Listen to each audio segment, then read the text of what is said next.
What if I told you that the wealthiest people in the world often live the simplest lives, not because they lack access to extravagance, but because they've come face to face with a deeper truth about the human condition? We are conditioned to believe that wealth equals expansion, bigger houses, more possessions, endless options. But what we rarely talk about is the paradox of affluence, how, beyond a certain point, accumulation becomes suffocating and the soul begins to shrink in the shadow of abundance. Carl Jung, the great depth psychologist, understood this. He observed that when the ego achieves its material desires, it confronts a startling emptiness. There is no longer a fantasy to project into the future, no, if only to shield us from the present. The psyche, deprived of its favorite illusion that happiness lies just beyond the next acquisition, is forced to gaze inward. And what it finds there is often terrifying. We, as human beings, are not designed for infinite choice, but our spirit craves meaning, not options. And yet we chase options, endlessly, mistaking them for freedom. Jung warned us about this. He spoke of the shadow, the parts of ourselves we repress or deny, and wealth, ironically, intensifies the encounter with this inner darkness. When you have nothing, you can blame your suffering on circumstance. But when you have everything and you still feel hollow, the only place left to look is within. That's why the wealthy often retreat into minimalism, not as a trend, not as a form of aesthetics, but as a psychological necessity. Too many possessions, too much noise, too much stimulation, it all becomes unbearable. The soul begins to rebel. Have you ever noticed how some of the richest individuals in the world speak often of simplicity, of routines, discipline, reduction? It's not because they're pretending to be humble. It's because they've experienced what most of us haven't, the end game of consumption. And they've learned that more is not better. It's heavier. It demands more attention, more management, more identity maintenance, and eventually it becomes a prison. Jung would say that this is the moment when the self, the deeper, unconscious center of the psyche, begins to awaken.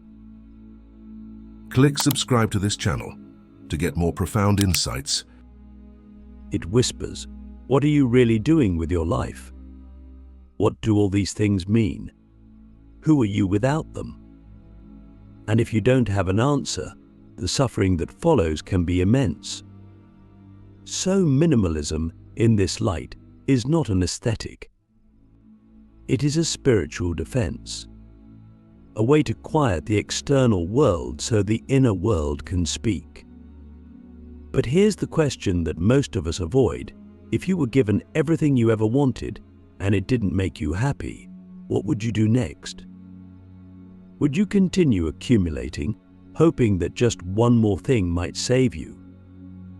Or would you stop, sit in the silence, and ask the deeper question, who am I really? This is where the journey begins. Because true minimalism isn't about owning less. It's about being more. It's about shedding the layers of identity that were built around consumption and confronting the terrifying question of essence. Jung believed that the path to wholeness required individuation, the process of becoming who you truly are beneath the masks. And masks are often made of money, of status, of things. So when the wealthy begin to live minimally, it's not because they've lost interest in life, it's because they've finally begun to find it. The strange irony is that people who have everything often feel nothing, because they've been taught to outsource meaning to objects. But meaning, as Jung taught us, doesn't come from the outer world. It emerges from integration of light and shadow, ego and self, persona and soul. And that process requires space, stillness, a letting go. So the next time you see a billionaire wearing the same shirt every day or living in a surprisingly modest home, don't assume it's for show. It might be the only way they've found to survive the weight of their own psyche. Ask yourself this: if you stripped away everything you own, every title, every label, what would be left? Could you sit in that silence without panicking? Or would the void swallow you? Jung would say, the void is not to be feared. It is the beginning of transformation, because in that emptiness, the soul begins to speak. And what it says will change your life if you're willing to listen. The inner architecture of silence. Why simplicity is the soul's cry for wholeness. There comes a moment, often invisible to the outside world, when a person who has attained great wealth stares at their surroundings and realizes they have built a palace of echoes.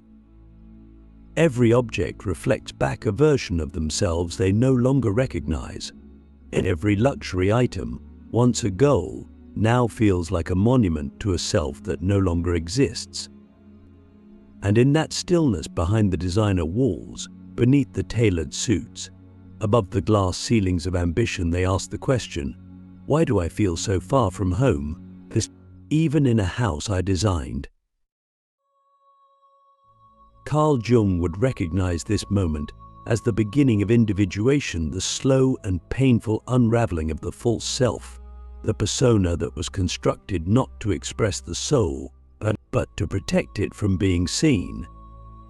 The irony is that wealth gives us the resources to construct the most elaborate masks, but those masks often become so convincing we forget there is a real face beneath them. At some point, the soul revolts. It can no longer bear the dissonance.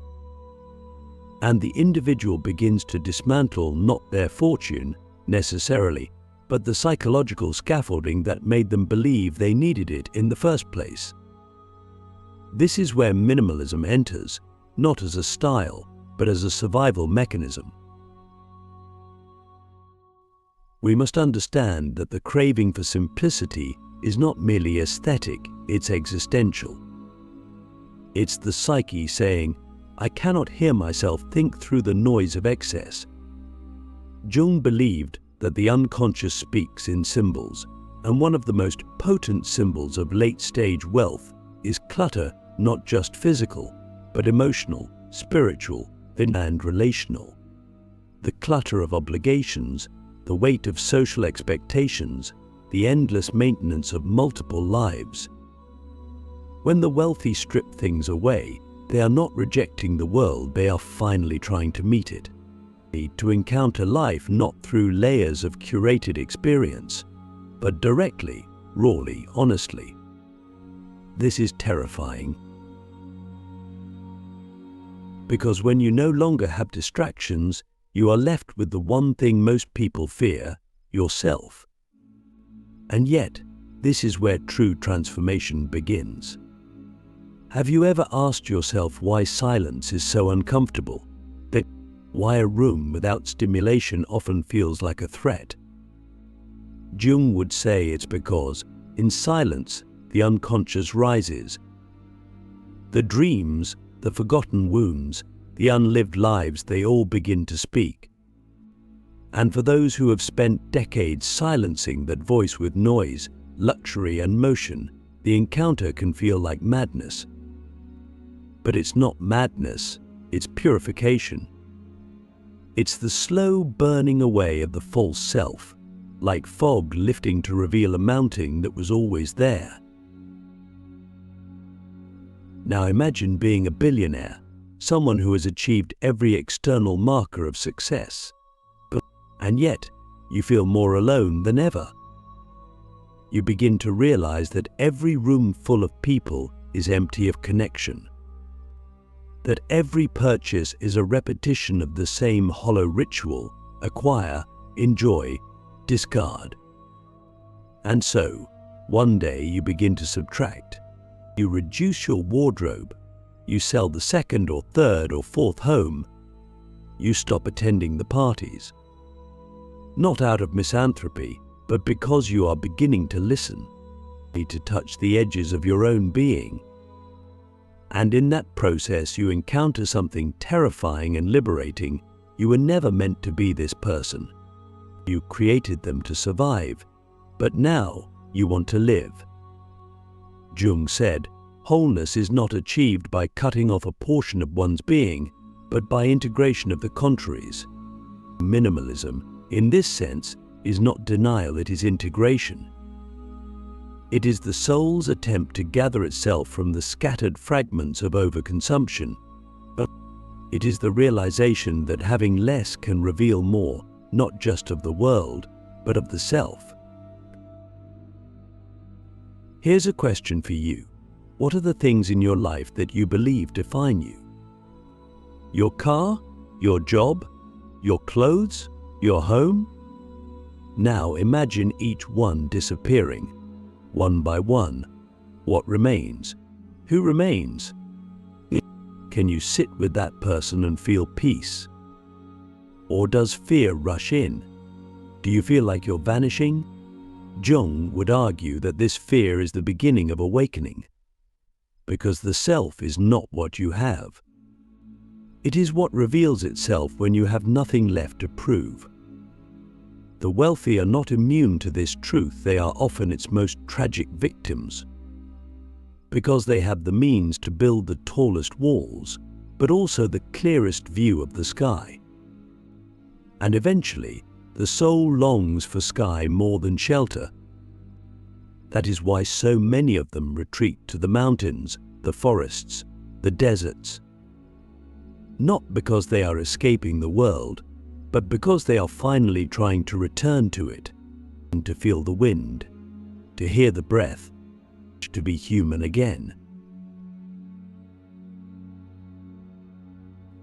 We misunderstand minimalism when we treat it as a lifestyle trend. It is, at its core, a spiritual longing, a cry from the unconscious to return to the essential, and to stop mistaking the container for the content. Jung believed that symbols guide us through life, and in modern society, excess has become the dominant symbol. More screens, more data, more stimulation, more achievement. But the soul does not thrive on more. It thrives on meaning. And meaning comes only when we are willing to endure emptiness long enough to hear what it wants to say. The wealthy who live minimally are, in a way, the canaries in the coal mine of our culture. They are the first to reach the summit and report back that the view was not what we imagined. Yet the air is thin up there. That success without integration is just a more comfortable form of suffering. And so they begin to descend not into failure, but into depth, into truth, into being. Ask yourself this: if you could no longer post about it, wear it, or display it, would you still want it? If the answer is no, then perhaps you never wanted it at all. Perhaps it was just a symbol you clung to in order to avoid a deeper emptiness. But Jung invites us to walk into that emptiness not as a punishment, but as a path. A space where the self can emerge, not covered in gold, but wrapped in silence. Because silence is where the soul begins to speak. And when it does, the life you thought you wanted may dissolve, but something greater will be born in its place, a life that is truly yours. That is why the wealthy, those who have seen the end of the material road, often turn back not in defeat, but in clarity. They are not giving up, they are waking up. The return to the inner kingdom, why Jung believed real wealth is found in the soul's depth. So what does it really mean to return to oneself? To leave behind the echo chambers of status, the rituals of accumulation, the illusion that happiness is somewhere out there waiting to be bought, proven, or conquered. Carl Jung believed that the journey of life is not linear, not a climb to the top, but a spiral inward, a descent into the depths of the unconscious where our truest self resides. And yet, in our modern world, we are taught the opposite. We are told to rise, to win, to dominate. The narrative of success is always upward. More money, more recognition, more power. But what if the soul is asking us to sink, to dive beneath the surface of appearances into the murky waters of our forgotten longings, our unhealed wounds, our quiet truths? This is what the wealthy eventually discover, not through philosophy, but through exhaustion. They reach the top, and instead of ecstasy, they find vertigo. The view is vast but sterile. The applause fades. The next goal feels hollow. And the soul, having been ignored for so long, begins to cry out in symptoms: anxiety, depression, restlessness. That's when the real journey begins. Not toward another acquisition, but toward liberation from themselves. Jung called this process individuation, and it is the most challenging, most sacred, and most necessary path a human can walk, because it asks everything of you. Not your money, not your time, but your willingness to be undone, and to watch the carefully constructed identity fall apart so that something more authentic can be born. And this is why minimalism becomes not a preference, but a calling. It is a clearing of space, both physical and psychic, so that the self can emerge, not the egoic self that seeks approval, but the deep self that knows who you are, even when the world forgets your name. We must understand something fundamental. The soul does not care about your resume. It does not measure life by success metrics. It does not care if you have the latest phone, the largest home, or the most followers. The soul is ancient. It speaks in dreams, metaphors, archetypes. It wants depth, not width. It wants meaning, not performance. And wealth, though it can buy experiences, cannot buy essence. This is the great wound of the wealthy. They have been given the illusion that they can master life through acquisition. But life is not a business to be managed. It is a mystery to be lived. And when the mystery is ignored long enough, it begins to scream. That's why so many people with immense wealth feel disconnected. They have mastered the external world, but remain strangers to their own inner life. They have built kingdoms, but lost their thrones. And so, little by little, they begin to shed. The private jets feel unnecessary. The designer labels feel like costumes. The calendar overflows, but the heart feels empty. And in the silence that follows, they begin to hear a different voice. Not the voice of ambition, but the voice of being. And that voice says, "Come home." Not to your mansion, not to your brand, but to your soul, to the part of you that never needed to prove anything, that never cared about applause, that just wanted to love and be loved, to create, to feel, to be. Jung believed that the only meaningful life is one in which the individual becomes what they are, not what they were told to be, not what society rewards, but what they are in truth, and truth cannot be bought. It must be uncovered. It requires courage. It requires loss. And paradoxically, it often requires wealth, because only when all the distractions are available can we finally see through them. That is the hidden gift of the wealthy. They are forced to confront the illusion sooner, to see that the emperor has no clothes, that the dream of more is often a nightmare in disguise, And so they turn inward, they read, they meditate, they retreat, they simplify, not as an aesthetic, but as an act of survival. Because the soul, once awakened, will not go back to sleep. It will tear down anything that stands between you and your essence. And that tearing down can look like minimalism, like silence, like solitude, like humility. The world may call it regression, but Jung would call it transformation. Because the goal of life is not to become someone else, it is to become fully, deeply, unshakably yourself. So ask yourself now, if everything you owned disappeared tomorrow, who would you be? Could you find meaning in the ashes, or would your identity burn away with your belongings? Could you sit in a quiet room, alone, and feel whole? Or would you reach for the nearest distraction, the next indulgence, the next lie? Jung invites us to face the mirror without the mask, to walk through the fire of truth, even if it means losing everything we thought we needed. Because only then can we find what cannot be taken, what was never external to begin with, the self, the soul, the eternal witness. That is the real wealth. And that is why, when the truly wealthy finally awaken, they do not flaunt, they simplify. They do not seek more, they let go. They do not ascend, they descend into the body, into the heart, into the mystery of being alive. And maybe that's the lesson for all of us.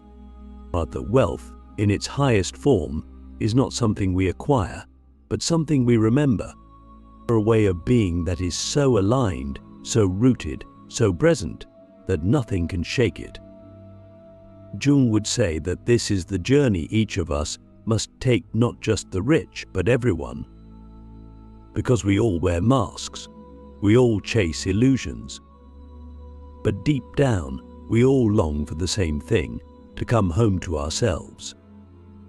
The minimal lives of the wealthy are not a trend. They are a whisper from the future, a preview of what happens when the soul finally wins. So now, I ask you the final question, and don't answer quickly, sit with it. Let it echo. Are you building a life to impress the world, or to meet your soul?